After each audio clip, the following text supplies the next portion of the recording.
Booking a flight is an exciting moment. It's the start of a new adventure. You imagine the destination, the experiences, the memories you'll make. But what so many travelers forget is that the flight itself can make or break your entire trip. A few simple, common mistakes can turn that excitement into hours of discomfort, stress, and frustration. What if I told you that where you sit, what you wear, and even what you drink on a plane could be secretly ruining your flight before it even properly begins? These aren't complex errors. They are simple habits that millions of passengers repeat on every single trip without ever realizing the negative impact. In this video, we're revealing the 9 most common airplane mistakes that can ruin your flight, and more importantly, we're giving you the simple pro-level fixes for each one. By the end of this video, you will have the knowledge to turn any flight, no matter how long, into a smooth, comfortable, and stress-free experience. If you're ready to fly like a genius, you're in the right place. Let's begin. The random seat choice. Most travelers think that as long as they avoid the middle seat, they've made a good choice. They pick a window for the view or an aisle for the freedom, and they think the job is done. But here's the secret truth the seating chart doesn't tell you. Not all window or aisle seats are created equal. In fact, some of them are the worst seats on the entire plane. Seats right next to the galley or the lavatories are constantly bombarded with noise, foot traffic, and unpleasant smells. The last row of seats on many planes doesn't recline at all, and a seat too far forward might mean you get your meal last, while a seat over the wing offers the smoothest ride during turbulence. Here's the smart traveler's fix. Before you ever select a seat, open a new tab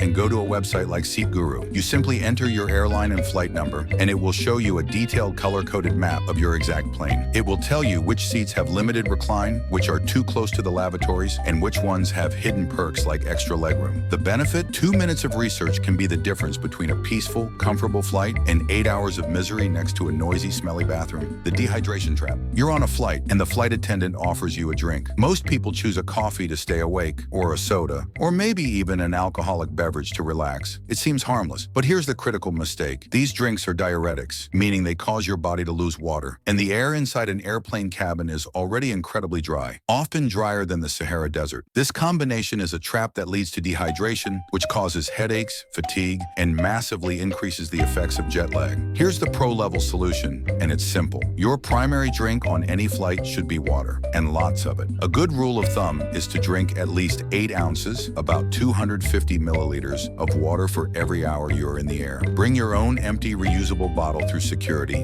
and ask the flight attendants to fill it up for you after takeoff. Politely decline the coffee and alcohol, or at least match every one of those drinks with an equal amount of water. The benefit? You will arrive at your destination feeling dramatically fresher, more alert, and you will slash your jet lag recovery time in half. The wrong in-flight outfit. When packing for a warm destination, many travelers think it's a good idea to dress for the weather they're going to, so they board the plane in shorts, tank tops, or sandals. Others wear restrictive clothing like tight jeans. But here's why this is a huge mistake. The temperature inside an airplane cabin can fluctuate wildly. It can be warm during boarding, but then get surprisingly cold mid-flight, especially if you're in a window seat. Wearing shorts or a t-shirt can leave you shivering for hours. Tight jeans can become incredibly uncomfortable and even restrict blood flow on a long flight. Here's the seasoned traveler's uniform. Layers. Always dress in layers. Start with a comfortable t-shirt and have a sweater, hoodie, or a light jacket easily accessible. Wear comfortable, breathable pants like joggers or stretchy trousers. And always wear closed-toe shoes. Not only are they safer in an emergency, but your feet will thank you when the cabin gets cold. The benefit? You have complete control over your own microclimate. You can easily adapt to any temperature, ensuring you remain comfortable from takeoff to landing. The boarding gate mistake. The gate agent announces that boarding will begin in 20 minutes. What do most passengers do? They immediately jump up and form a disorganized crowd right in front of the gate, thinking this will get them on the plane faster. But this is a huge psychological mistake that only increases your stress. You are now standing in a crowded, tense line for no reason. The airline has a zone or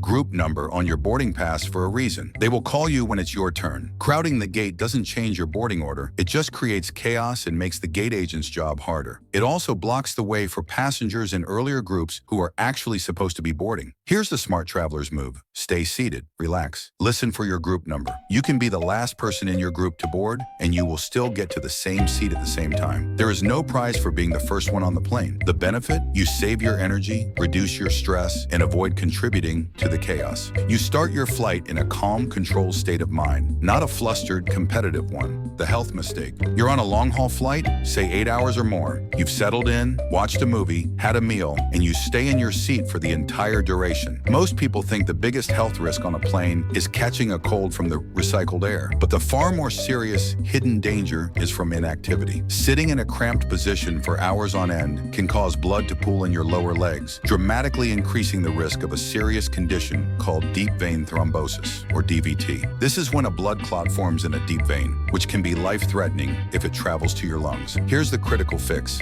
and it's simple. You must move. At least once every hour, get up and walk down the aisle to the lavatory and back. If you can't get up, do in-seat exercises. Roll your ankles, flex your calf muscles, point and flex your toes, pull your knees to your chest one at a time. These simple movements keep the blood flowing. The benefit? You drastically reduce your risk of DVT, you'll feel less stiff and sore upon arrival, and you'll keep your circulation healthy at 35,000 feet. The tech mistake. You've boarded the plane, ready for a 5-hour flight, relying on the in-flight Wi-Fi to stream movies or work. Many travelers assume that in 2025, in-flight Wi-Fi is fast and reliable. But here's the mistake that leads to hours of boredom. In-flight Wi-Fi is often slow, unreliable, expensive, and sometimes it doesn't work at all. It's simply not powerful enough to support hundreds of people trying to stream high-definition video at the same time. Nothing is more frustrating than paying $20 for Wi-Fi only to have your movie buffer every 30 seconds. Here is the non-negotiable rule for the modern traveler. Be your own entertainment system. Before you leave for the airport, pre-download everything you might want to watch, listen to, or read.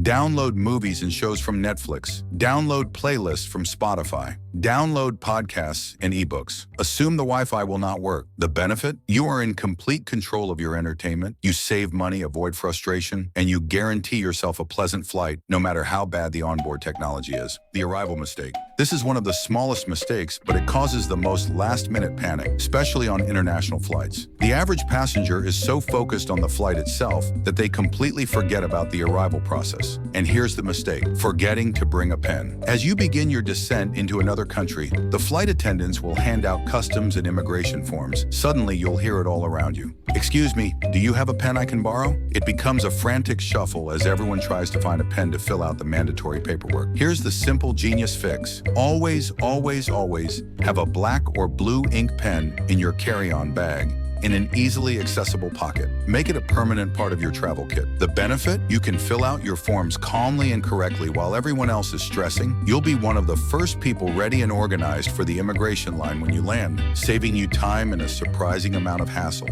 The carry-on mistake. You're at the gate and the agent announces that the overhead bins are full and all remaining carry-on bags must be checked. The unprepared traveler panics. Their laptop, medications, and passport are all buried deep inside their roller bag. This is a critical mistake in packing strategy. Your carry-on roller bag and your personal item, the small bag that goes under the seat in front of you, should be packed with two different purposes in mind. Your main carry-on can have your clothes and less essential items, but your personal item is your survival kit. Here's the rule. Everything you absolutely cannot afford to be separated from must be in your personal item. This includes your passport, all medications, your wallet, your phone, your laptop or tablet, and a charger. The benefit? If you are forced to gate check your larger carry-on bag, you can do so without a single worry. You simply hand it over, knowing that everything critical to your health, finances, and identity is safely with you in the cabin. The attitude mistake. Flying can be stressful. Delays happen, seats are cramped, and people are tired. A common mistake is for passengers to take out their frustration on the flight attendants. They can be demanding, impatient, or just plain rude. But this is the single biggest mistake that can ruin your flight. Flight attendants are not just servers. They are legally required safety professionals who are there primarily for your well-being. They also have a tremendous amount of discretion. They deal with hundreds of people a day, and they absolutely remember the passengers who treat them with kindness and respect. Here's the most powerful travel hack of all. Be nice. A simple hello when you board, a smile,